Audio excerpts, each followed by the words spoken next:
Hey everybody, Unstable Gamer here, and welcome back to another Looney Tunes World of Mayhem video. And in this video, we're going to dissect a couple things that had come out on the official Discord forums.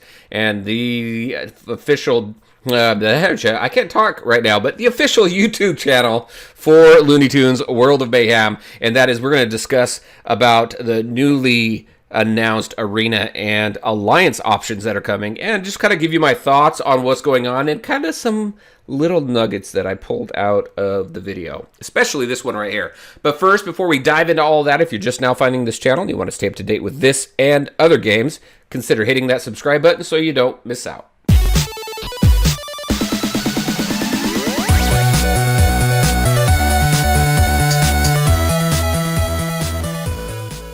All right, and welcome back. So I'm going to be skipping around in this video here, but let's go through a couple things that I pulled out of this. If you haven't watched this video yet, I highly suggest it because there's some cool information that came out in this video here. First, let's talk about where this arena, where Tasmania is going to be. So if you take a look here, I just pulled it out right here. You take a look up there with that pink smoky type area and that waterfall.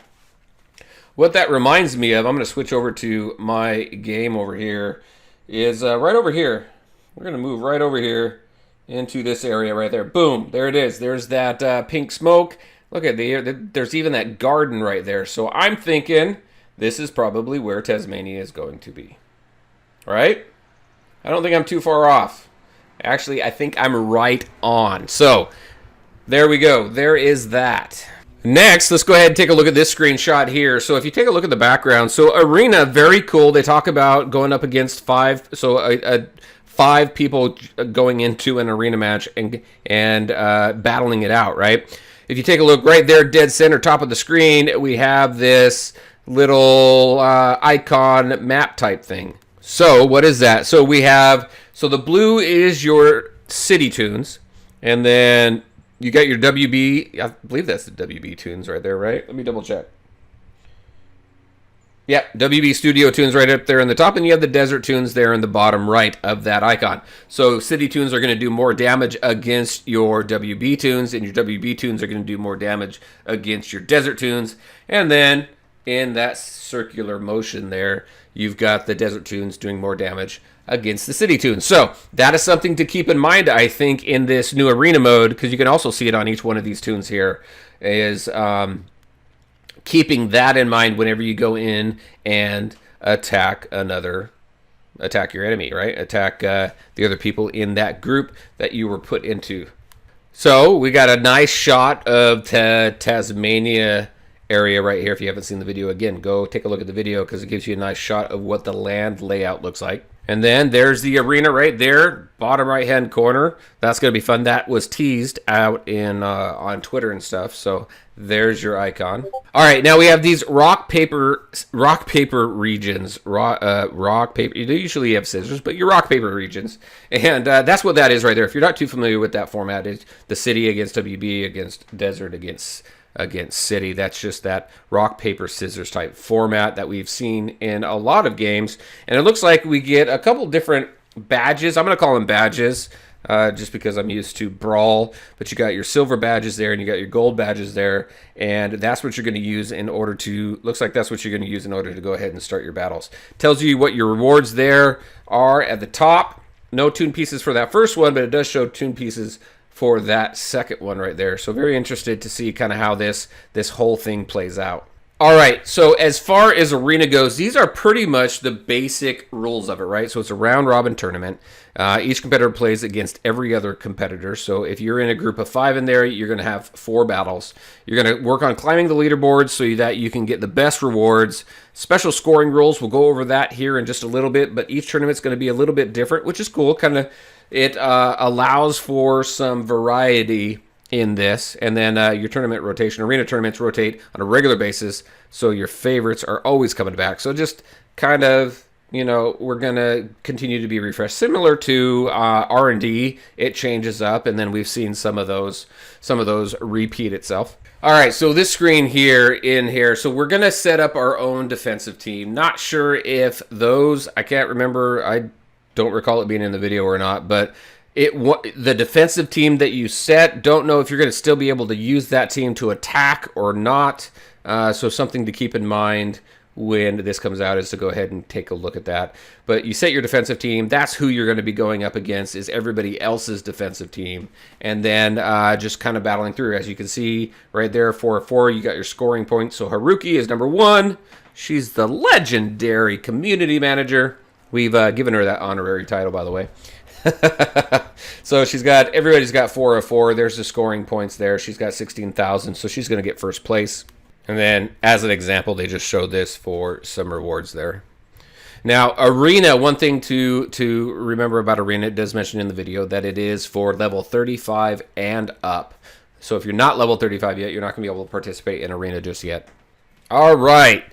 Now, the video goes on to talk about getting exclusive tunes and the first ever, I'm going to play this part in the video, but the first ever legendary tunes. Hippity Hopper comes in first, but let's listen to this next part that she talks about. In the game, leading up to a very famous Tasmanian devil. Tasmanian devil in the arena. So my thought process immediately goes to, all right, Taz is, in my opinion, from what I get from this, Taz looks like he's going to be only available through Arena participation. So something to keep an eye on when Arena comes out. Now, I know that Haruki and everybody was saying that when Arena comes out, Taz is not going to be available right away. So don't think Taz is going to be available right away. Taz is coming soon. We like that. We like that term. We talked about that. If you're part of the live stream that we did earlier, soon. That's our tagline now. Everything's coming soon. Anyway, so yes, Taz will be coming, it seems, through the arena, but really want to see kind of how you can build his points up. And also, they're talking about legendary tunes here, and Hippity Hopper, it looks like a 100 tune piece unlock. So legendary tunes look like you'll need 100 pieces to go ahead and unlock them. All right, so to answer my question earlier, right here, assign your defensive team. So when you're assigning your defensive team, it says choose wisely. Tunes used for defense cannot be used for attack. So definitely keep that in mind when Arena comes out and you're setting up your defensive team. Those tunes that you set up, you're not going to be able to attack with. So kind of start planning that. You might want to start planning that out now to find out what's going to work best for you. Is lower defensive teams going to work than higher defensive teams so that you can save the higher power teams that you have for attacking? Because I don't know how it's going to play, but for the most part, you probably want to put the highest defensive teams. But that's going to hurt you if you don't have a really, really high level roster. So definitely some planning, some strategy that's going to have to come into play there.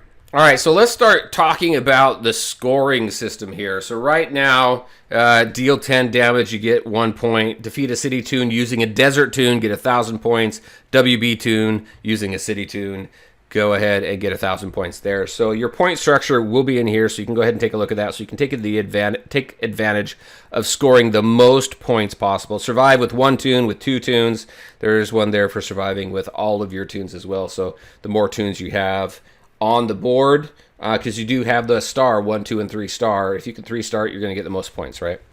In here, so at the top you can see when we were looking at that before, we're at the rules tab. Now we're in the rewards tab. We're taking a look at some of the rewards available. I know it's kind of hard to really kind of figure out how good these rewards are if you don't know what's going on or what those rewards can go for, or how many of each you need. But just a snapshot of that. And we do have some special mechanics coming up I want to talk about really quick as well. All right, and this is what I'm talking about as far as special mechanics. So you do have some things to kind of keep in mind, right? So Cowboy Power. All desert tunes deal 100% more damage against your city tunes. All City Tunes deal 100% more damage against WB, WB against Desert, so something you can keep in mind there. And also max health injection there, so all tunes start with 50% more health. So you definitely want to check out the special mechanics tab so you can again strategize which tunes are going to be used best. So it's something to keep in mind again when you're putting your team together to attack that team. Maybe you don't want to be able to counteract every single one of them. Maybe just a couple of them. Maybe their tank is what? Let's say a city tune. So you want to stack a few more desert tunes on your side so you can do more damage to their tank to get them out sooner, or their support, or whatever. So something definitely to keep in mind when you strategize in Arena. And that right there is going to wrap up kind of this deep dive into the Arena video. Definitely, again, go check out this video if you have not seen this video yet. But that's kind of what I've pulled out of it. I'd be very interested to know what you have pulled out of it and what kind of thoughts that you have around this Arena feature. They do say it's coming sometime next week, so hopefully we get to see that.